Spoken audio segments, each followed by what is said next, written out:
폭스바겐과 같이 대중적인 가치를 지향했다기보다 디테일한 럭셔리를 보여주는 아우디와 더 닮아서 여전히 상류층의 것처럼 보였습니다. 반면 르꼬르 비제의 디자인은 전혀 다른 모습을 보여주는데요. 그 차이점은 그가 1920년대부터 30년대까지 꾸준히 제시해온 도시 이론을 통해 짐작해볼 수 있습니다. 가장 먼저 발표됐던 1922년에 300만 명을 수용할 수 있는 현대 도시라는 컨셉을 보면 오늘날 세상 어딘가에 있을 법한 평범한 도시처럼 보이지만 인간으로 인한 자연 파괴를 수직으로 밀도를 높인 도시라는 좁은 곳에 한정해 자원의 유한성을 생각했다는 측면에서 당시까지 전례 없던 아이디어였습니다. 하지만 이 도시에서 유의 깊게 봐야 할 부분은 아직까진 건재했던 귀족들이나 중산층이란 소수의 계층만을 담기엔 도시가 너무나 거대하고 각각의 건물들에서 신분이라 할 만한 것이 느껴지지 않는다는 것인데요. 중심에 오피스 타워와 주변의 주거 건축들이 크기의 차이를 보여주긴 하지만 그 차이가 더 좋은 것을 의미하지 않는다는 것만은 분명히 알 수 있습니다.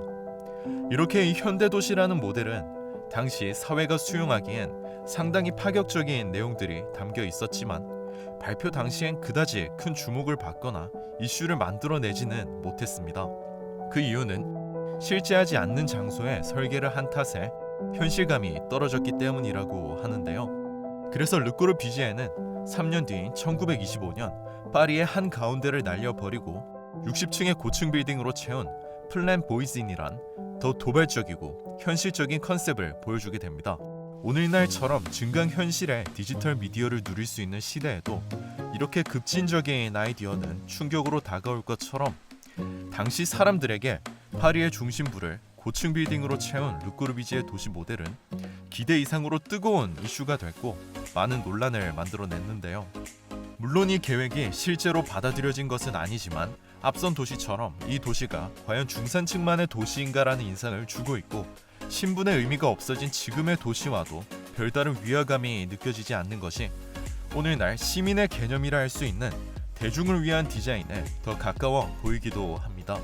물론 중산층을 상대로 명성을 쌓아온 르꼬르 비제가 대중을 위한 디자인을 한다는 것이 조금은 낯설기도 했고 별다른 의도가 없던 것에 의미를 부여한 것은 아닌가라는 생각도 들지만 1929년부터 30년대 말까지 전 세계를 위기로 몰아넣은 대공황을 통해 그의 지향점은 좀 더 노골적으로 드러나게 됩니다.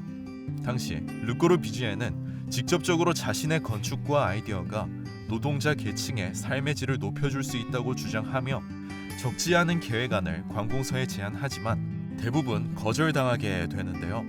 약한 건축에서 구마겐고는 그 이유에 대해 대중이라는 존재가 부각되기 시작한 것도 2차 대전 이후의 일인데다 대공황 당시 유럽의 주류 사상은 르꼬르 비제처럼 노동자의 삶이나 자원의 유한성을 생각한 건축보다 케인즈의 경제 이론을 기반으로 한 거대 규모의 공공건축만이 대공황을 해결할 수 있다고 믿었기 때문이라 합니다. 비록 이 시대를 앞서간 르꼬르 비제에 대중을 위한 건축이 실현되진 못했지만 같은 시기 독일에선 시대를 앞선 또 다른 결과물이 등장하는데요. 바로 대공황의 막바지인 1938년 세상에 등장한 대중의 자동차 폭스바겐이었습니다. 모더니즘 이전까지의 건축이 대부분 귀족을 위한 것이었던 것처럼 폭스바겐이 탄생한 1930년대 유럽 자동차들은 대부분 귀족 중심에 탈 것이었고 일반적인 가족이 탈 수 있는 보편적이고 평범한 자동차라는 것은 존재하지도 않았는데요. 비틀과 함께 대중에 탈 것으로 거론되는 르노의 2CV가 이보다 10년 뒤인 1948년에 등장했고 영국의 미니는 그보다도 더 늦게 등장한 것을 감안하면 당시 대중을 위한 자동차가 얼마나 파격적인 것이었는지를 알 수 있습니다. 하지만 이 대중을 위했다는 폭스바겐과 르꼬르 비제의 디자인은 무언가를 해보기도 전에 2차 세계대전을 맞이하며 좌절하게 되는데요. 2차 대전 동안 르꼬르 비제는 나치에 점령당한 파리를 떠나 지방도시로 이주하게 되고 별다른 프로젝트를 진행하지 못했다면 또 다른 거장 독일의 미스 반데어로에는 나치를 피해 미국으로 망명할 수밖에 없었습니다. 하지만 2차 대전 동안 가장 끔찍한 시간을 보낸 건 폭스바겐이었는데요. 국민을 위해 만들어진 자동차라는 말과 달리 전쟁을 위한 군수용으로 쓰이게 되면서 독재자에 의한 결과물은 얼마든지 부정적으로 변할 수 있다는 것을 보여주기도 했습니다.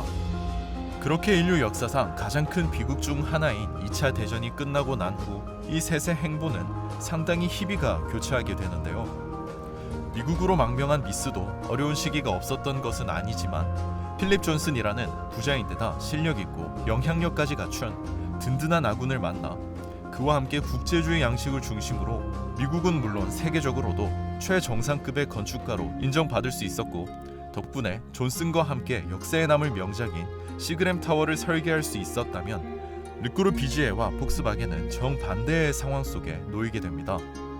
전쟁 동안 군수물자를 만들어온 폭스바겐은 전범 기업이 돼버려 영국군의 관리 아래에서 누군가 자금을 지원해주거나 인수해줄 상황이 아니면 역사 속으로 사라져야 하는 위기 속에 놓이게 되는데요. 하지만 사활을 걸었던 포드에 인수되는 것이 거절되며 그 위기가 현실로 다가오게 됩니다.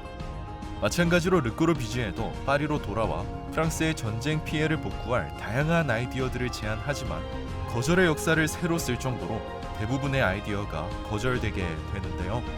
전쟁 이전까지 비슷한 명성을 가졌던 미스가 미국에서 성공 가도를 달린 것에 비하면 르꼬르 비지에나 폭스바겐의 상황은 절망적으로 보이기까지 했습니다.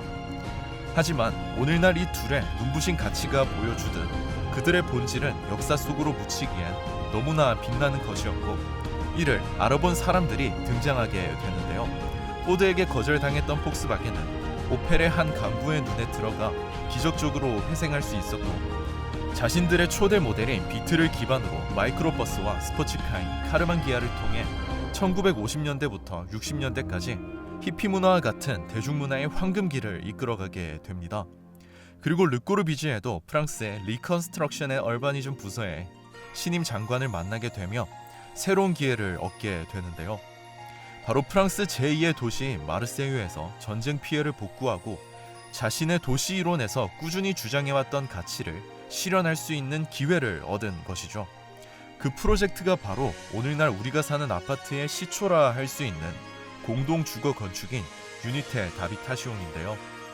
마치 르꼬르 비지에가 꾸준히 제안해왔던 수직 도시의 부분 집합을 보는 것만 같았던 이 건물에 그는 자신의 도시의 모델에 쓰였던 빛나는 도시라는 이름을 지어주기까지 했습니다. 그리고 이 빛나는 도시라는 건축의 가장 큰 특징은 외관에서도 한눈에 알아볼 수 있듯이 오늘날의 판상형 아파트처럼 수직으로 밀도를 높인 컴팩트한 디자인이란 것인데요.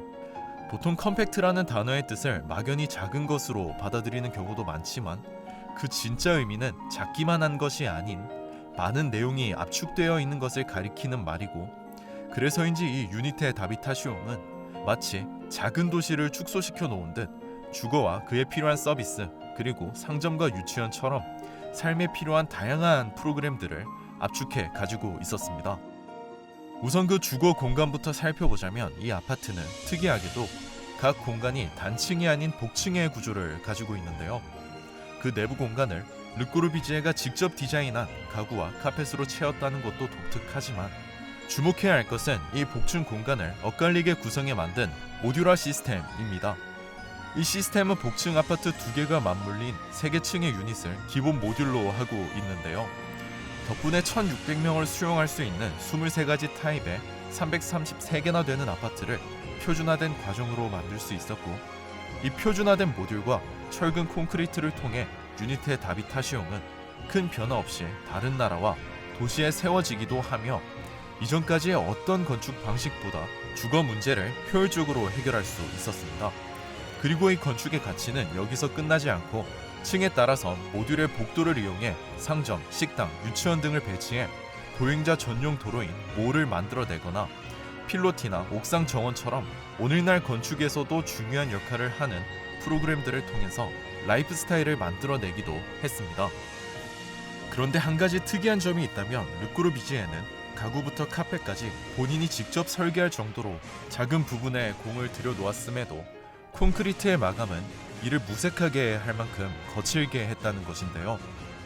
심지어 인부들이 콘크리트를 깔끔하게 마감하려는 것을 막기 위해 애를 먹었다는 얘기까지 전해지고, 그 거친 마감을 계속 지켜나가기 위해 이용자가 장식을 하는 것도 금지했다고 합니다.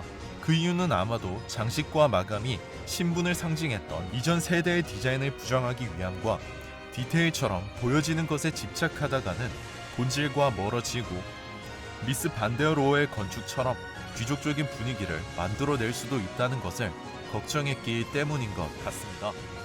이런 사상 속에서 유니테 다비타 슈용이 만들어진 덕분에 건물 안에선 더 큰 집이나 더 비싼 집이 더 좋은 집을 의미하진 않았고 자신만의 라이프 스타일과 삶의 질을 중시한 만큼 누군가에 의해서 군림하거나 위화감을 만들어내지도 않았는데요. 그리고 바로 이 럭셔리도 아닌, 그렇다고 없어 보이는 것도 아닌 대중을 위한 새로운 가치는 21세기의 폭스바겐과 소름 돋게 닮아 있습니다. 가족의 탈 것이라는 비틀의 지향점을 이어받아 독일을 대표하는 패밀리카가 된 골프에서 알 수 있듯이 폭스바겐의 디자인은 그 장식이나 크기로 메시지를 전달하고 있지는 않습니다. 게다가 이런 모습은 자동차의 트림이나 세그먼트가 높아져도 전혀 변하지 않는 모습을 보여주는데요. 파사트나 티구안 그리고 투아렉을 보면 장식이 전혀 없다고는 할 수 없지만 그 장식이 디자인의 핵심이 아니라는 것과 같은 가격대에 다른 차들이 보여주는 럭셔리함이나 화려한 장식들에 비해 그 정도가 극도로 절제되어 있다는 것만은 알 수 있습니다. 일반적으로 소비자들이 자동차 실내의 장식 정도나 차의 크기를 통해 그 차의 수준이나 등급을 판단한다는 것을 감안하면 이런 것에 집착하지 않는 폭스바겐의 디자인은 상당히 신기해 보이기도 하는데요. 이렇게 장식과 크기에서 벗어난 덕분에 폭스바겐의 디자인은 마치 모더니즘 건축처럼 순수하게 기능과 본질에만 집중하고 있습니다. 마치 실용적인 컴팩트 해치백 골프를 중심에 두고 더 여유로운 공간을 원한다면 파사트로, 범용성을 원한다면 티구안으로 수평적인 관계를 만들어뒀을 뿐 더 크고 비싼 차가 더 좋은 차를 의미하지 않는다는 것만은 분명해 보입니다. 게다가 이 세 차는 같은 엔진을 그대로 나눠 쓰는 덕분에 오히려 가격이 더 저렴한 골프가 더 작은 크기와 무게를 통해 더 뛰어난 운동 성능을 보여주는 것처럼 각 모델들의 수평적 관계는 철저히 라이프 스타일에 기반하고 있습니다. 이렇게 만들어진 분위기는 럭셔리와 저렴한 곳으로 나누는 이분법적인 기준으로 판단할 수 없고 마치 르꼬르비지에의 건축처럼 가장 합리적인 것이 될 수 있었는데요. 어쩌면 페이톤이 우수한 품질과 마감을 가지고도 성공하지 못한 이유는 단순히 브랜드의 힘이 약해서가 아닌 폭스바겐의 본질을 무시하고 크고 강한 것만을 지향했기 때문일지도 모르겠습니다. 사실 페이톤의 출시 당시 강조됐던 핸드메이드나 오버엔지니어링이란 공감하기 힘든 가치와 달리 골프, 파사트 그리고 티구안은